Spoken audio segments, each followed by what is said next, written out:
So Moses was a shepherd in the land of Midian, and on this particular day, he had taken his flocks to a place called Mount Horeb. Mount Horeb.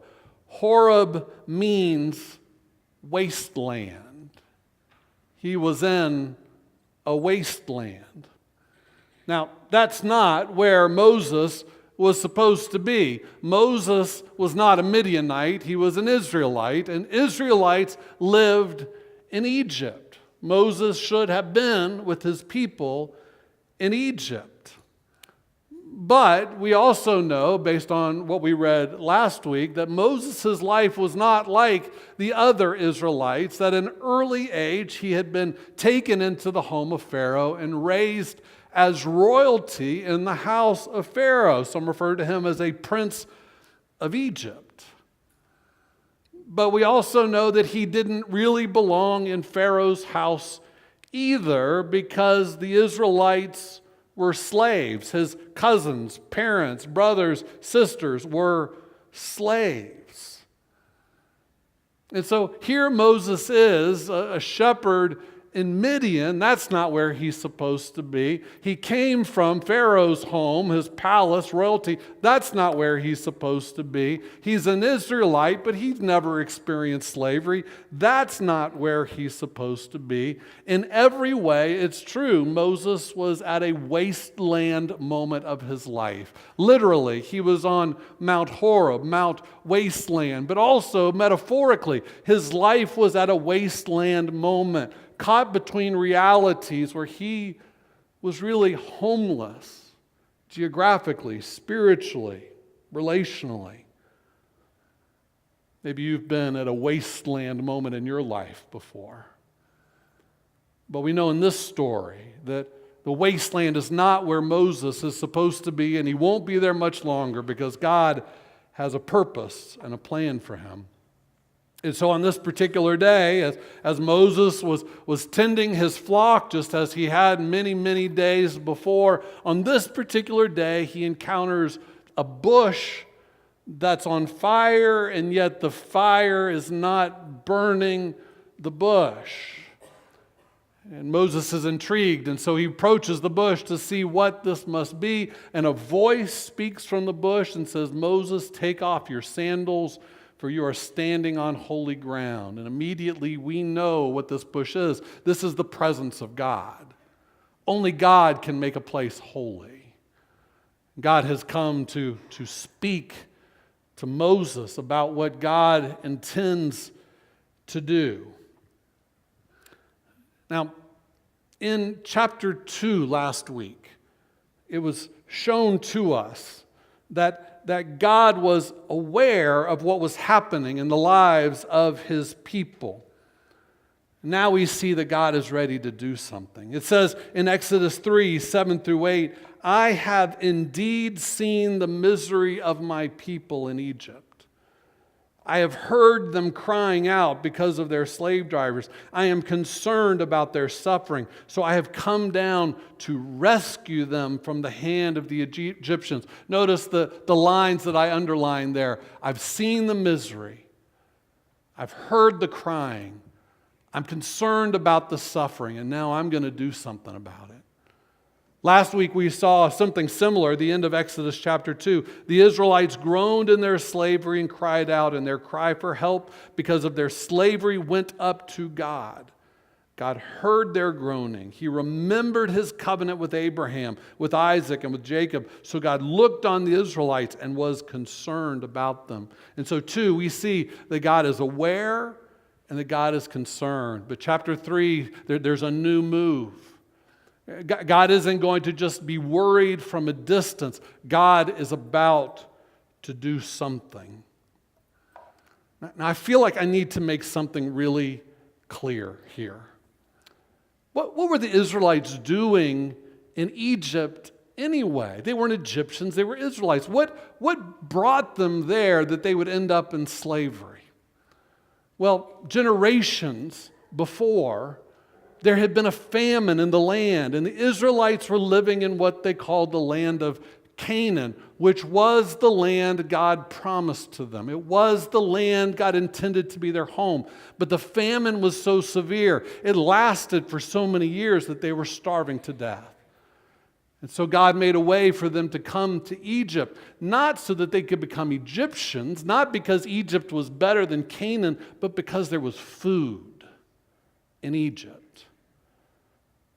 The only reason the Israelites ever came to Egypt was to survive, was to provide for their family, because they couldn't live in their homeland anymore. This has been happening throughout the history of the world, where people no longer can survive in their home. They don't want to leave their home. They're forced to leave their home in order to make a life for themselves and their families. It's happened throughout history, and it's happening today. They say that now there are 65 million people who are displaced around the globe. We call them refugees. They say that 20 people every minute are displaced for varieties of reasons. Some places because the government is corrupt. Some places because there's war. Some places because of crime. Some places because of disease. Some places because of famine. They have to go to find a place where they can take care of their families, where they can survive. And many of them look at the United States as a place they can go to survive. Why? Because we're one of the wealthiest nations in the world. Because there is a worldwide web. Because there are opportunities for people, even poor people around the world, to look at the internet, to watch TV, to see movies, to see the lives that we live. Because people know that we are a country that has been made up of immigrants since our founding. And so when they have to pick a place to go, many of them look to us. Let me ask you, if you were in a place that you had to leave in order to take care of your family, what would you do?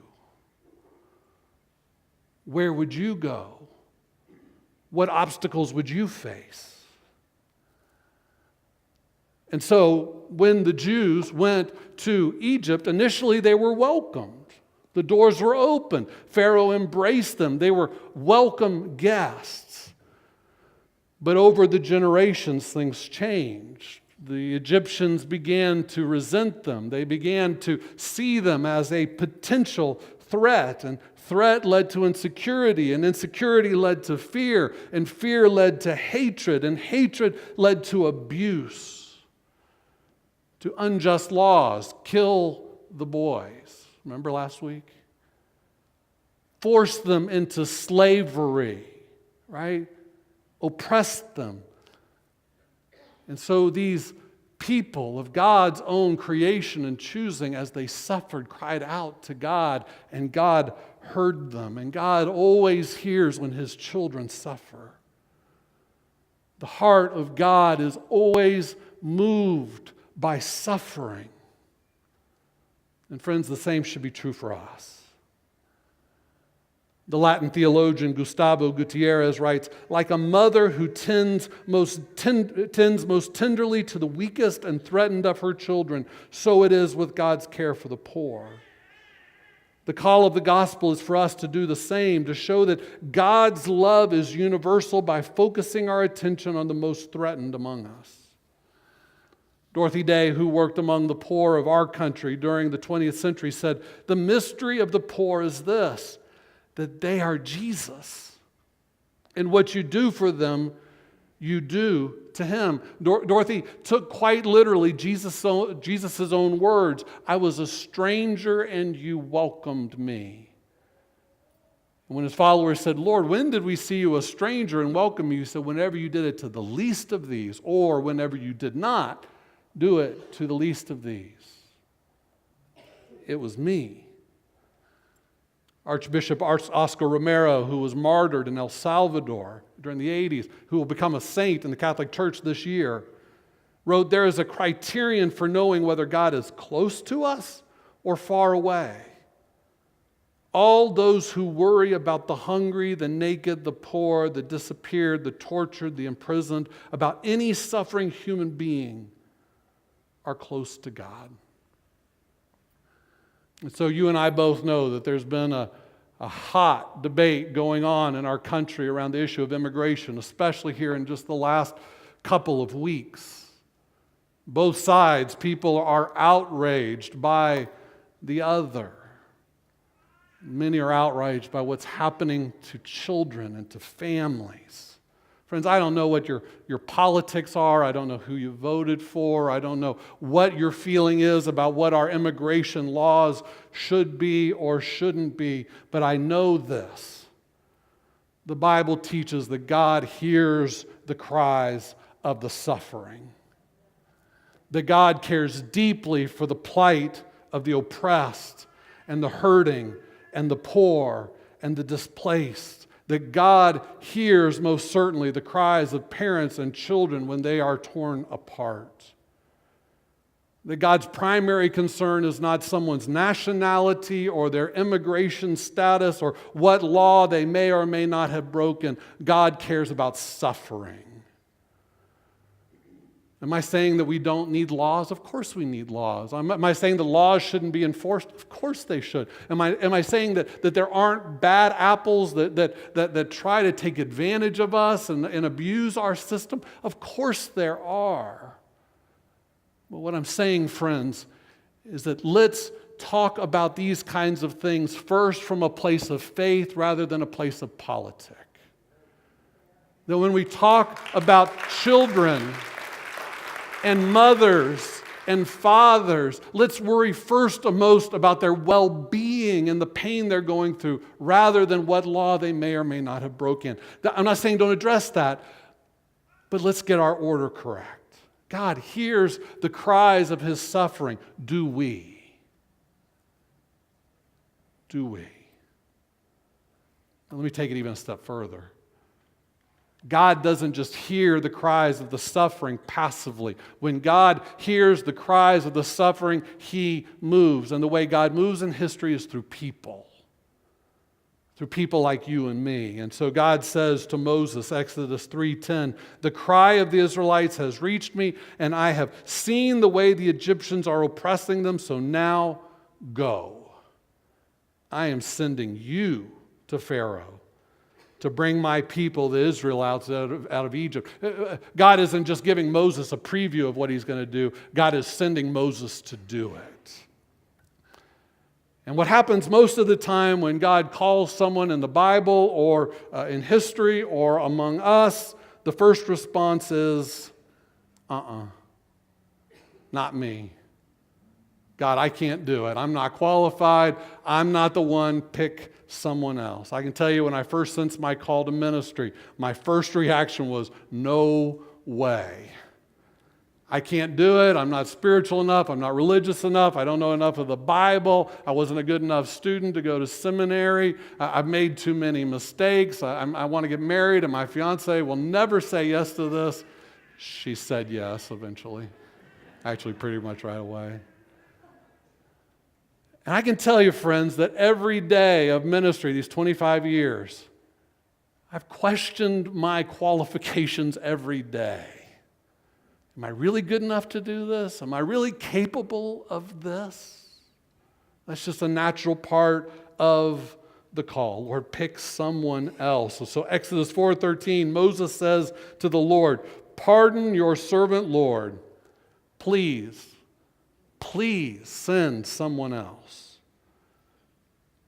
Pastor and seminary professor Renita Weems says, "It is a frightening thing to be used by God." Amen.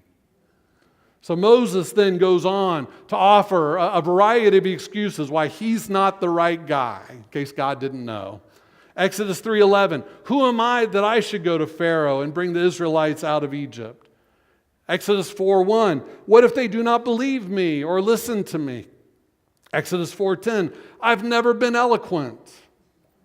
Exodus 4:13, "Please send someone else. Well, if you go back and read through 3 and 4, you'll see that for every argument, God has a counter argument, that God never gives in to Moses' resistance, that ultimately God prevailed.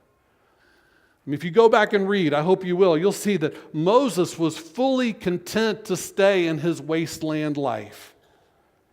That Moses was content to just stay up on the mountain and tend his sheep. He wasn't willing, he wasn't interested to be part of what God was doing. Maybe it was lack of caring. Maybe it was lack of courage. Maybe it was complacency. Maybe it was a false humility. Maybe he was just afraid. But whatever, he was willing to pass it up. God, pick somebody else. I don't want to do it. God didn't relent. Every step, God says, I'll be with you. I'll do what you need done. I'll make it possible. I'll make a way. God knew God was going to win the fight. God knew that Moses couldn't fail. God didn't relent. Now I want to be clear about something. Undeniably, God chose a unique man, Moses, a unique history. Moses was uniquely qualified, even if he didn't think so, to do this job. Moses undeniably was unique in history, an important person, arguably the most famous person in history, maybe more than Jesus. There's a book by Bruce Feiler called America's Prophet, Moses and the American Story. And in it he says, for 400 years, one figure stands out as the surprising symbol of America. One person inspired Americans more than any other. One man is America's true founding father. His name is Moses. Father went back and read speeches by politicians and pastors and others from the beginning of our country, going back to the Pilgrims, all the way through the Revolution, through the Civil War and the abolition of slavery, through the Civil Rights Movement, right into the present day. And he's found that no other person is quoted as often as Moses, even more than Jesus. And if Moses has had his way, we wouldn't even know his name. God said, you're the man. I came here to use you. So my question would be this morning is, what is God calling you to do?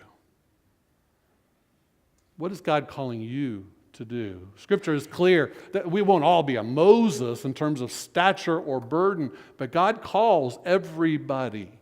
God gifts everybody. God has a purpose and plan for everybody. It doesn't matter how young or old you are, male or female, whatever your nationality is, no matter how educated or uneducated, God has a call and a purpose for everyone. Just a reminder, when Moses met the burning bush, he was 80 years old and wanted for murder. God calls everybody. I wonder what God's calling you to do.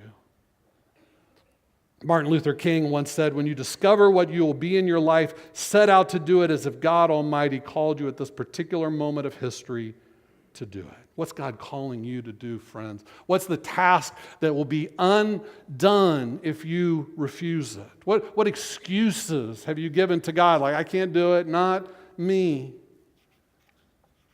Or maybe, is there someone here this morning, somebody's here this morning that's been hearing God's call, and today's the day to say yes.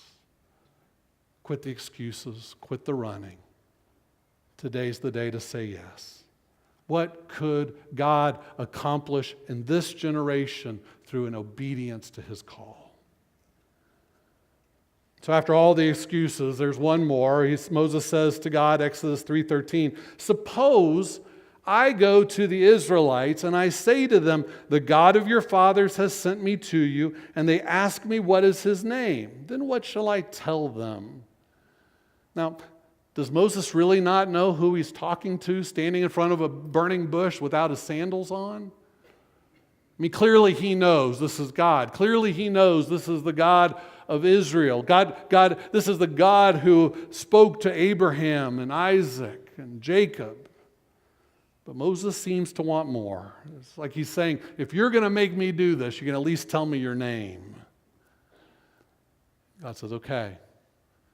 When you go and they ask who sent you, tell them, I am who I am. I am who I am. This is what you are to say to the Israelites. I am has sent me to you. Say to the Israelites, the Lord, the God of your fathers, the God of Abraham, the God of Isaac, the God of Jacob, has sent me to you. This is my name forever, the name you shall call me from generation to generation. I am who I am. Well, scholars have debated this for centuries, what on earth God was saying by I am.